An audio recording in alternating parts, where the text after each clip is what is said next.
Welcome back to our YouTube channel. Today our topic is Coulomb's law in vector form. आज हम Coulomb's law को vector form में आज समझेंगे।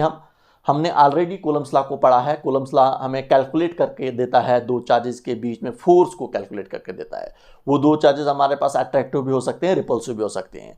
देखिए हमारे पास अट्रैक्टिव कब होते हैं? जब आपके पास अनलाइक चार्ज होंगे। एक अगर आपके पास पॉजिटिव होगा, दूसरा नेगेटिव होगा, तो फोर्स ऑफ अट्रैक्शन होगी वहां पर। लेकिन अगर हमारे पास लाइक चार्जेस होंगे, एक अगर हमारे पास नेगेटिव होगा, दूसरा भी नेगेटिव होगा, वहां पर रिपल्शन होगी। या एक पॉजिटिव होगा, दूसरा भी पॉजिटिव होगा, वहां पर भी हमारे पास रिपल्शन होगी। तो हमें कूलम्स लॉ ने दो चार्जेस के बीच में फोर्स को कैलकुलेट करके दिया है। वो फोर्स हमारे पास किसके होती है? F = 1/4πε0 Q1 Q2 divided by R square के इक्वल होता है। जब हमारे पास दो चार्जेस किस में होते हैं? फ्री स्पेस में होते हैं। फ्री स्पेस में हमारे पास एयर या वैक्यूम आता है। समझे आप? हमने ये कूलम्स लॉ में हमने ऑलरेडी पढ़ा है। इसके बाद अगर हमारे पास दो चार्जेस किस में होते हैं? मीडियम में होते हैं, तो 1/4πε0 Q1 Q2 divided by R square के इक्वल होता है। तो देखिए ये R जो हमारे पास होता है, ये दो चार्जेस के बीच में डिस्टेंस होता है। जैसे यहाँ पर भी रिप्रेजेंट किया है मैंने, R Q1 और Q2 के बीच में डिस्टेंस है। ये ε0 जो होता है, ये absolute permittivity in free space होता है। फ्री स्पेस में एयर या वैक्यूम आता है। ये एप्सिलॉन जो होता है हमारे पास, ये हमारे पास क्या होता है? एब्सोल्यूट परमिटिविटी इन मीडियम होता है। समझे आप? तो जब हमारे पास दो चार्जेस मीडियम में होंगे तो वहां पर फोर्स इसके इक्वल होगी। जब हमारे पास दो चार्जेस हमारे पास किस में होंगे? फ्री स्पेस में होंगे, तो वहां पर हमारे पास फोर्स इसके इक्वल होगी। तो आज जो हमने कूलम्स लॉ को वेक्टर फॉर्म में हमने समझना है। तो कूलम्स लॉ जब हम वेक्टर फॉर्म में समझते हैं तो यहां पर हमें लास्ट में रिजल्ट आता है। ये जो हमें कूलम्स लॉ जो है ये ओबे करता है न्यूटन थर्ड लॉ को। तो न्यूटन थर्ड लॉ हमारे पास क्या कहता है? Two forces which are equal in magnitude but opposite in directions. जब हमारे पास दो फोर्सेस होती हैं, अगर वो इक्वल इन मैग्नीट्यूड में होती हैं, अपोजिट इन डायरेक्शन में होती हैं, वही हमारा न्यूटन थर्ड लॉ होता है, जिसको हम बोलते हैं every action there is an equal and opposite reaction. Action और रिएक्शंस दो हमारे पास क्या होती हैं? इक्वल और इक्वल फोर्सेस होती हैं, जिनका मैग्नीट्यूड इक्वल होता है लेकिन अपोजिट इन डायरेक्शन में होता है। वही यहां पर भी अभी हम समझेंगे कि हमारे पास जो है दो फोर्सेस जो लगती हैं। जैसे हमारे पास हमने कंसिडर किया है कि हमारे पास दो चार्जेस हैं, वन Q1 और हमारे पास दूसरा Q2 है। इनके बीच में डिस्टेंस क्या है? R है। तो देखिए हमारे पास ये दो चार्जेस हमारे पास क्या है? ये हमारे पास फ्री स्पेस में है। जब हमारे पास दो चार्जेस फ्री स्पेस में होंगे तो वहां पर हमारे पास फोर्स किसके इक्वल होगी? वो F = 1/4πε0 Q1 Q2 divide by R square के इक्वल होगी। सबसे पहले हम निकालेंगे इस Q1 पर Q2 पर फोर्स Q1 की वजह से। तो force on Q2 due to Q1। तो देखिए सबसे पहले हम कैलकुलेट करेंगे इस Q2 पर फोर्स Q1 की वजह से। इस पर जो फोर्स लगेगी इसकी वजह से, देखिए ये भी पॉजिटिव है, ये भी पॉजिटिव चार्ज है। इस पर जो फोर्स लगेगी इसकी वजह से वो रिपल्सिव फोर्स लगेगी, वहां के लिए लगेगी टुवर्ड्स राइट की तरफ। इस पर फोर्स लगेगी किस पर?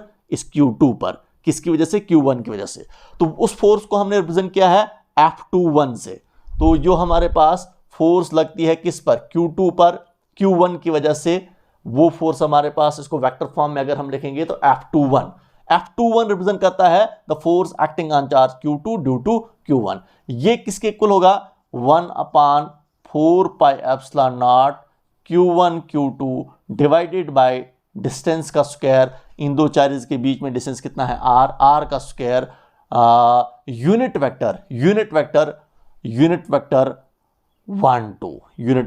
1 2। देखिए ये हमारे पास जो होता है, ये R कैप जो होता है, क्या हमारे पास ये यूनिट वेक्टर होता है। क्या होता है? ये यूनिट वेक्टर होता है। R कैप आपके पास क्या होता है? R कैप 1 2 हमारे पास क्या होता है? ये यूनिट वेक्टर होता है। क्या होता है? ये यूनिट वेक्टर होता है, डायरेक्टेड फ्रॉम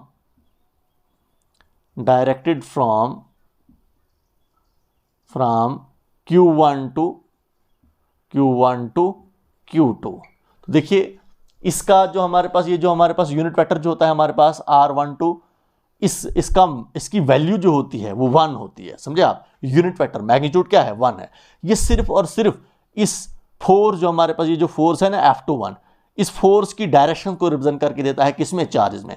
देखिए फोर्स हमारे पास कहां की तरफ है? राइट की तरफ है। अगर चार्जेस में अगर हम बोलेंगे फोर्स कहां की तरफ है? वो Q1 से Q2 की तरफ है, वहां के लिए है।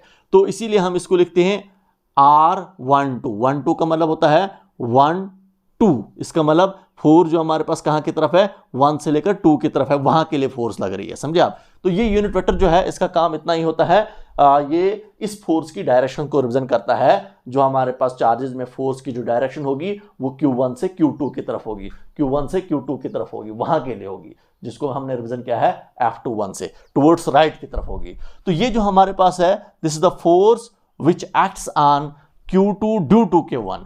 इसी तरीके से अब ये Q2 जो है Q1 पर फोर्स लगाएगा, कहां के लिए, लेफ्ट की तरफ फोर्स लगाएगा। देखिए हमारे पास जो है, जो यहां पर रिप्रेजेंट किया है मैंने, force acting on Q1 due to Q2, इस पर जो फोर्स लगेगी इसकी वजह से रिपल्सिव फोर्स लगेगी, क्योंकि ये हमारे पास क्या है, लाइक चार्जेस हैं, ये भी पॉजिटिव है, ये भी पॉजिटिव है। तो अब इस पर जो फोर्स लगेगी इसकी वजह से यहां के लिए लगेगी, तभी जाकर आपस में क्या करेंगे, रिपेल करेंगे। तो देखिए हमारे पास जो है, अब हम निकालेंगे force on Q1 due to Q2। अब इस Q1 पर फोर्स Q2 की वजह से, इस फोर्स को हम F12 से रिप्रेजेंट करेंगे, the force acting on charge Q1 due to Q2।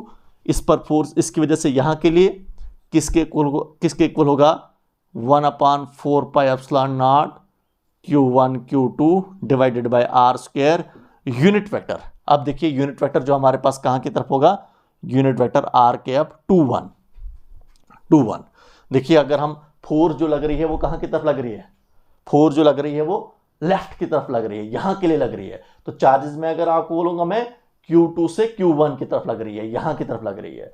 तो इसीलिए यूनिट वेक्टर 21 यहां पर रिप्रेजेंट किया है हमने, 21 का मतलब होता है Q2 से Q1 की तरफ, यहां की तरफ फोर्स लग रही है, समझे आप।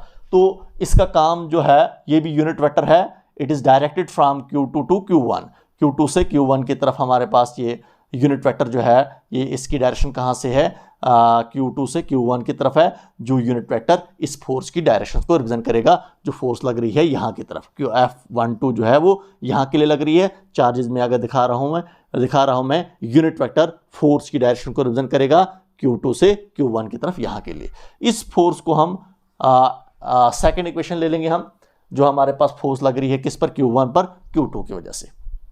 देखिए अब देखिए ये जो हमारे पास दोनों फोर्सेस जो है, अभी जो मैंने F21 और F12 निकाला मैंने, इसमें ये यूनिट वेक्टर जो हमारे पास R12 और हमारे पास R21 है, यहां पर आपको अगर मैं बोलूंगा मैं, ये जो R12 जो है ये इक्वल है हमारे पास R21 के, यूनिट वेक्टर है, मैग्नीट्यूड इनका क्या है, 1 है, ये इक्वल है, लेकिन क्या है, ये अपोजिट डायरेक्शन में है। देखिए हमारे पास R12 वहां के लिए है, R21 यहां के लिए है। मैग्नीट्यूड दोनों हमारे पास यूनिट वेक्टर्स का क्या होता है, सेम होता है, यूनिट है। मैग्नीट्यूड का यूनिट वेक्टर्स का मैग्नीट्यूड क्या होता है, 1 होता है। और ये इनकी जो डायरेक्शन जो है यहां पर जो है वो डिफरेंट डायरेक्शन है, R12 वहां के लिए है, R21 यहां के लिए है। तो देखिए हमारे पास जो है, इसीलिए यहां पर लिखा मैंने R12 जो है वो R21 के इक्वल होता है, और ये नेगेटिव साइन जो है ये रिप्रेजेंट करेगा ये unit vector opposite in direction में है, समझे आप। इसको हम इक्वेशन थर्ड में ले लेंगे, हम इक्वेशन थर्ड।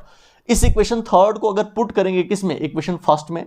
देखिए हमारे पास इक्वेशन फर्स्ट में हम पुट करेंगे यूजिंग, यहां पर लिखेंगे हम using equation third in equation first. इस इक्वेशन फर्स्ट में यूज करेंगे तो आपके पास क्या आएगा, F21 that is equal to 1/4 pi epsilon naught Q1 Q2 divided by R square. अब देखिए R12 is equal to R21।